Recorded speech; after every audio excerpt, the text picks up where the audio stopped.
Who's feeling the pressure, though, in Week 8 of the college football season? I want to give a quick hat tip here to Josh Newberg because I posted this question on my Twitter page, @JDPickell. Go ahead and follow me there. And he came out with a banger response. And he was on the money. So he said, the kids who are kicking field goals on college game day. And he's absolutely right. Because more often than not, I'm just going to go ahead and wildly assume there has been a fair amount of libations consumed throughout the overnight stay for those kids trying to be in the college game day pit. And also, they're probably running off of, 30 to 45 minutes of sleep. And then somehow, some way, imagine a college game day staffer walks up to you, taps you on the shoulder, you're 17 Red Bulls deep and maybe a handful of other libations that you have to be over 21 to consume. And they say, hey, you want to kick a 33-yard field goal on national television with Kirk Herbstreit, maybe Nick Saban, holding it for you with a chance to win $100,000 and change your life? You're telling me like that, and also, by the way, you're wearing Vans if we're going and taking the typical par for the course. Talk about pressure, man. Not just being on national TV, but if you're that kid from Cal having a chance to win $100,000 and be able to pay your rent for that month with that check and not having anything left over, but God bless you, that's real deal pressure. So shout out to Josh Newberg for that because he nailed that. And shout out to whoever has been kicking field goals here lately for the folks over at College Game Day because they've been nice. Now, it's taken a couple tries. It's not been, true and through on the first one, but still, to go 1 for 2 for $100K, hat tip. Good stuff. They're handling the pressure from our friends over there kicking field goals at College Game Day. College football sickos, we appreciate y'all being dialed in right here to the On3 YouTube channel. We're in Week 8 of the college football season, but guess what? On this show, college football does not stop. January to December, and then we run it back. So lock in right here. Make sure you're subscribed, and we appreciate you in advance for being all the way dialed in. Now, on a more serious note, I think Oklahoma's bowl aspirations are under major pressure this upcoming weekend because they're 4-2 right now. Okay, two more wins gets you to 6-6, or gets you to 6 wins, rather not 6-6 necessarily, but gets you to that threshold of making a bowl game. You got this game coming up against South Carolina at the crib. You got May, November 2nd. So we'll go ahead and go out on a limb and say the main game is a win. So it puts you at 5. If you drop this game against South Carolina, what other game are you going to be favored in? At Ole Miss? I don't think so. At Missouri? I mean, potentially, but again, at Missouri, I'd have a hard time buying into that. Alabama? At LSU? I think it becomes a lot more difficult to squint and see the wins if you don't beat South Carolina in Norman. Now, again, we might have to give you a prediction for that game a little bit later at some point this week, but this is the spot now. As you start to do the math the rest of the way, you need this game. You need this game. Otherwise, you are playing for bowl aspirations against Missouri or Alabama, and I don't know if Missouri is all that great. We actually preseason picked Oklahoma to beat Missouri, just so we're on the same page. Things get uncomfortable.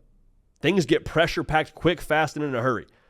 The obvious statement here is they need to find a way to generate something offensively. I think Seth Littrell is getting a little bit of a bad rap as I see the Fire Seth Littrell hashtags out and about. I think that's a little bit quick on the draw there.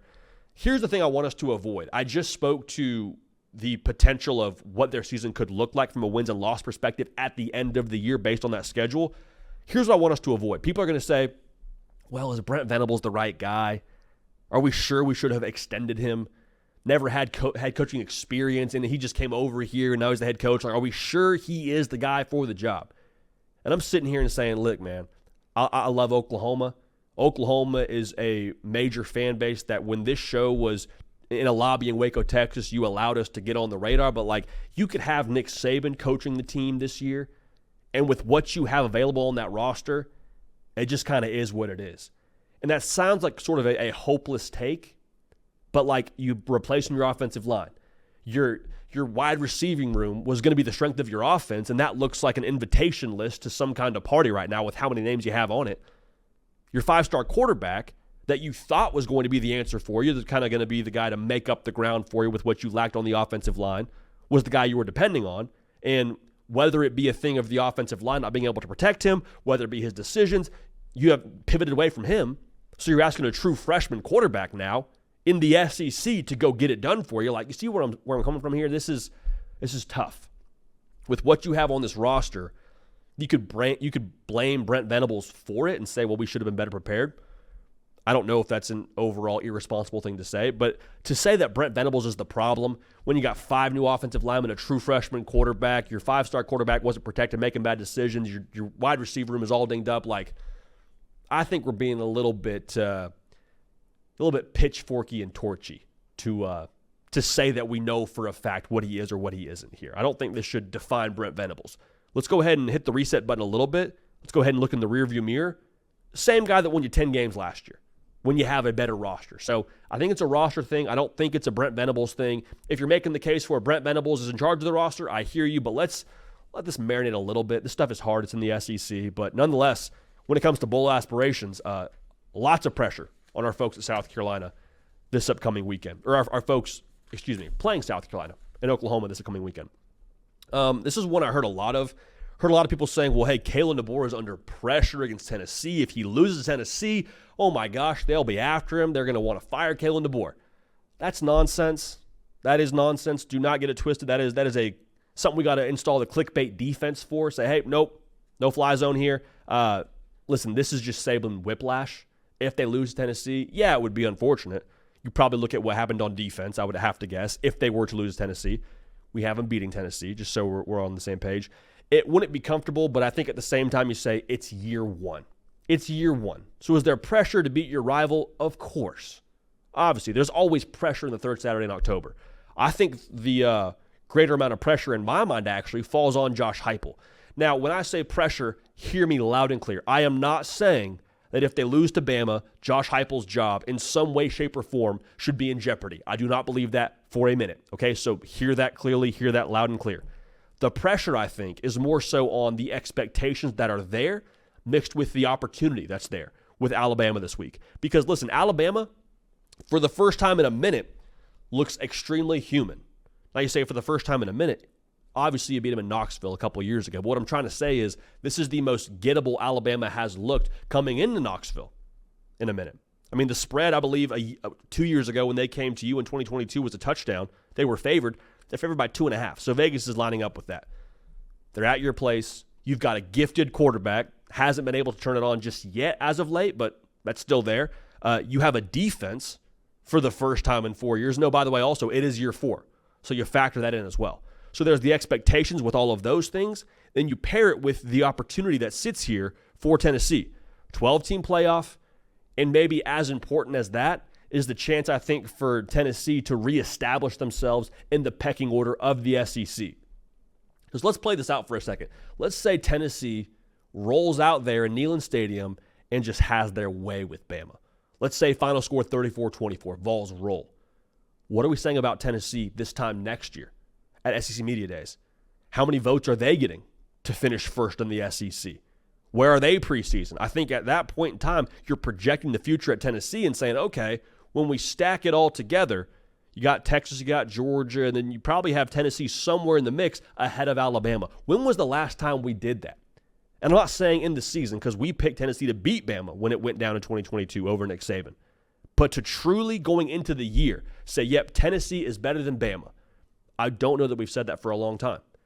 And if they take care of business against Bama this year, and then Kalen DeBoer, let's say they finish 10-2, let's say their losses are to Vandy and Tennessee. For Tennessee, obviously you feel a lot better about your chances to make the college football playoff, getting that win over Bama. But again, optically, from a macro level, the opportunity cost within this game for Josh Heupel and Tennessee, right there, ripe for the picking. So I can't wait to see how they attack the moment. They can win in multiple ways. It's going to be a lot of fun. But yeah, there's definitely pressure on Josh Heupel because of the opportunity paired with the expectations of what you have on this football team. And expectations and pressure, those are both good things, just so we're on the same page. A lot of people kind of misconstrue them to be negative. I don't think that's the case. Speaking of pressure and expectations, I think there's pressure here on Quinn Ewers against Texas.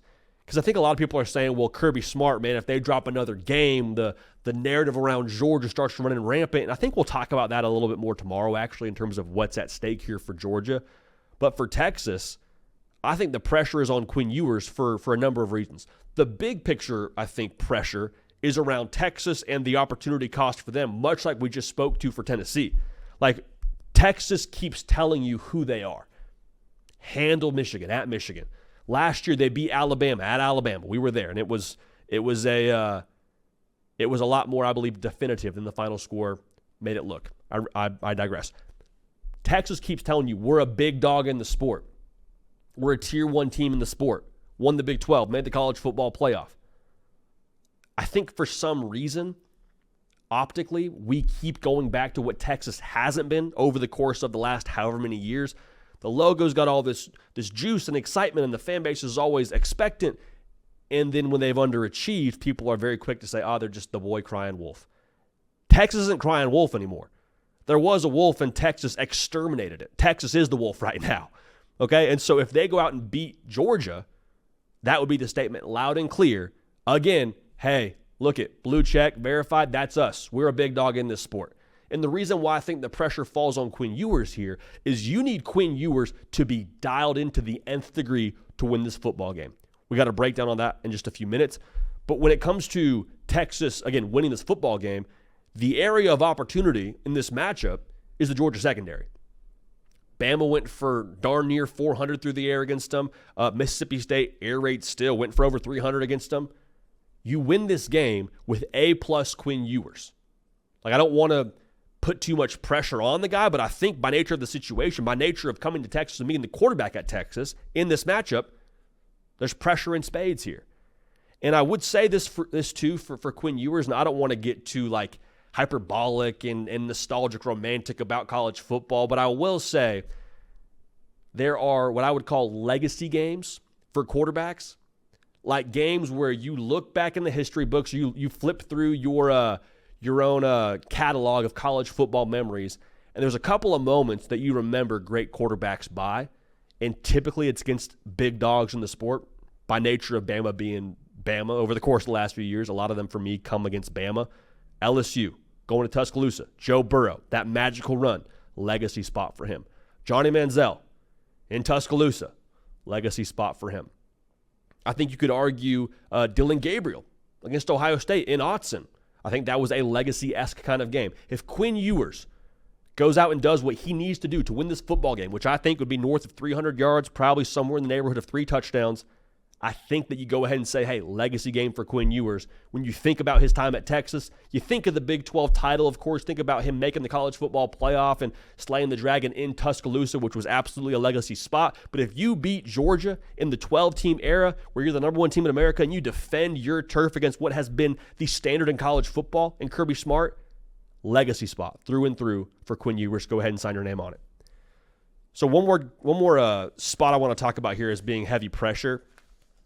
Billy Napier, obviously a lot of pressure around him going into the season.